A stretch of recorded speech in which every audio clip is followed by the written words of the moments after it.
Évangile de Luc, chapitre 5. Or, comme la foule se pressait vers lui pour entendre la parole de Dieu, et qu'il se tenait sur le bord du lac de Génézareth, il vit 2 barques qui stationnaient sur le bord. Les pêcheurs étaient descendus et lavaient les filets. Il monta dans une des barques, qui était à Simon, et le pria de s'éloigner un peu de terre.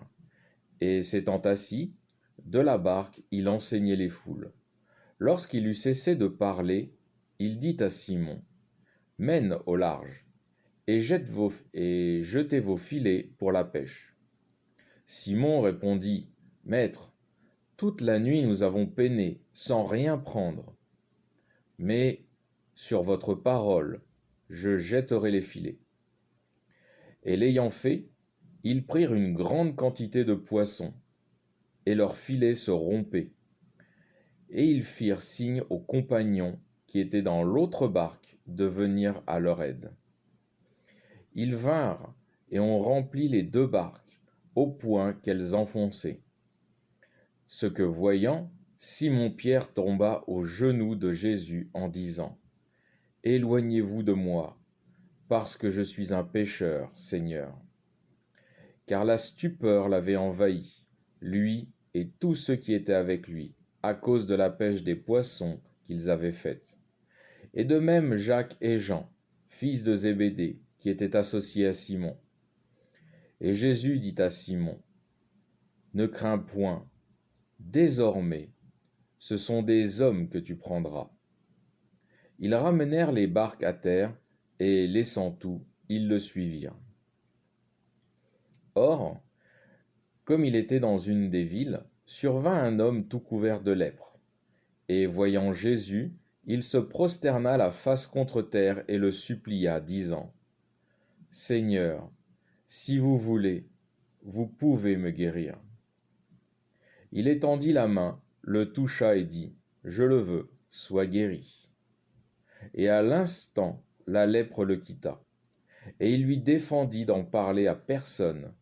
Mais « Va, dit-il, te montrer au prêtre, et offre pour ta guérison selon qu'a prescrit Moïse, en attestation pour eux. » Sa renommée se répandit de plus en plus, et des foules nombreuses se rassemblaient pour l'entendre et se faire guérir de leur maladie. Mais lui se retirait dans les lieux déserts, et il priait. Or, un jour, il enseignait, et étaient assis des pharisiens et des docteurs de la loi, venus de tous les bourgs de la Galilée, de la Judée et de Jérusalem. Et la vertu du Seigneur le poussait à opérer des guérisons. Et voilà que des gens, portant sur un lit un homme qui était paralysé, cherchaient à le faire entrer et à le mettre devant lui. Et ne trouvant pas moyen de le faire entrer à cause de la foule, ils montèrent sur la terrasse, et à travers les tuiles, le descendirent avec la couchette au milieu devant Jésus. Voyant leur foi, il dit, « Homme, tes péchés te sont remis. » Les scribes et les pharisiens se mirent à penser, disant, « Qui est celui-ci qui profère des blasphèmes? Qui peut remettre les péchés, sinon Dieu seul ?» Jésus, connaissant leurs pensées, prit la parole et leur dit, « Quelle pensée avez-vous en vous-même? Lequel est le plus facile de dire, « Tes péchés te sont remis » ou de dire, « Lève-toi et marche » ? Mais afin que vous sachiez que le Fils de l'homme a, sur la terre, le pouvoir de remettre les péchés, il dit au paralytique, « Je te le dis, lève-toi, prends ta couchette et va-t'en dans ta maison. » À l'instant, il se leva devant eux, prit le lit sur lequel il était couché et s'en retourna dans sa maison en glorifiant Dieu. Et tous furent pris de stupeur, et ils glorifiaient Dieu, et ils furent remplis de crainte, disant, « Nous avons vu aujourd'hui des choses merveilleuses. » Après cela, il sortit, et il considéra un publicain nommé Lévi, assis au bureau du fisc. Et il lui dit, « Suis-moi. » Et quittant tout, il se leva et se mit à le suivre. Et Lévi lui fit un grand festin dans sa maison. Et il y avait une foule nombreuse de publicains et d'autres qui étaient à table avec eux. Les pharisiens et leurs scribes murmuraient et disaient à ses disciples, « Pourquoi mangez-vous et buvez-vous avec les publicains et les pécheurs ?» Jésus leur répondit, « Ce ne sont pas ceux qui sont en bonne santé qui ont besoin de médecins, mais les malades. Je ne suis pas venu appeler les justes, mais les pécheurs au repentir. » Quelques-uns lui dirent, « Les disciples de Jean observent souvent le jeûne et font des prières, pareillement aussi ceux des pharisiens. Mais les vôtres mangent et boivent. » Jésus leur dit, « Pouvez-vous faire observer le jeûne aux amis de l'époux, pendant que l'époux est avec eux? Mais viendront des jours où l'époux leur sera enlevé, et alors ils observeront le jeûne en ces jours-là. » Il leur dit aussi une parabole. « Personne ne met à un vieux vêtement une pièce déchirée d'un vêtement neuf. Autrement, il déchire le neuf, et la pièce prise du neuf ne va pas avec le vieux.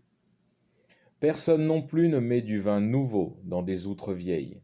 Autrement, le vin nouveau fera éclater les outres, et il se répandra, et les outres seront perdues. Mais il faut mettre le vin nouveau dans des outres neuves. Et personne buvant du vin vieux ne veut du nouveau, car il dit, le vieux est meilleur. » Donc je fais une conclusion.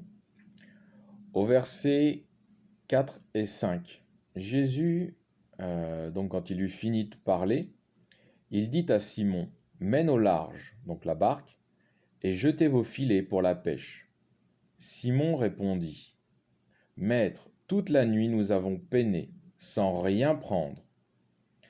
Mais sur votre parole, je jetterai les filets. » L'exemple de Pierre est très instructif pour nous, car il montre comment nous effacer, ou plutôt comment faire preuve d'humilité en considérant la parole du Christ au-dessus de nos pensées.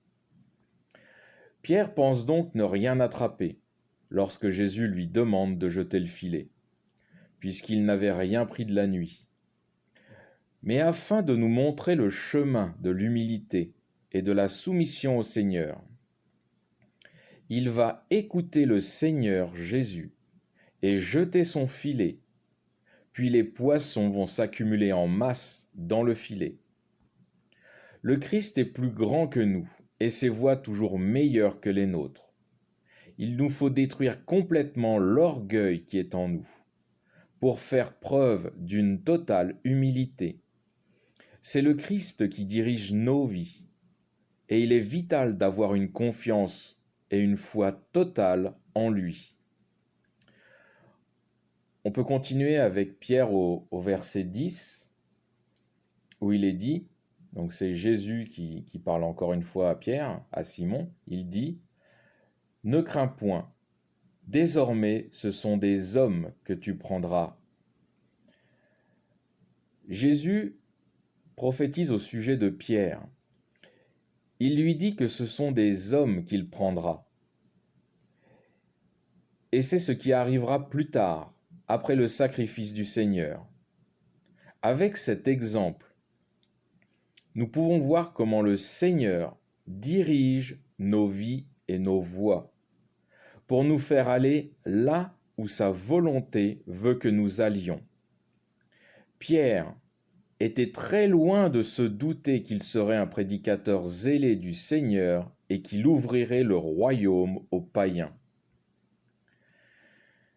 Écraser notre orgueil par l'humilité est nécessaire pour laisser Christ nous guider. La confiance et la foi de savoir que Jésus nous emmène vers le Père, par l'union que nous avons avec lui, est primordiale. Car là où il n'y a pas de confiance, il n'y a pas d'union. Ce n'est pas facile pour nous, êtres humains pécheurs, de mettre entièrement en application toutes ces choses. Mais gardons courage, car le Seigneur Jésus est là. Il veille à côté de chacun de nous. C'est la promesse qu'il nous a faite dans le livre de Matthieu, chapitre 28, verset 30, où le Seigneur dit « Et moi, je suis avec vous toujours, jusqu'à la fin du monde. » Fin du chapitre 5.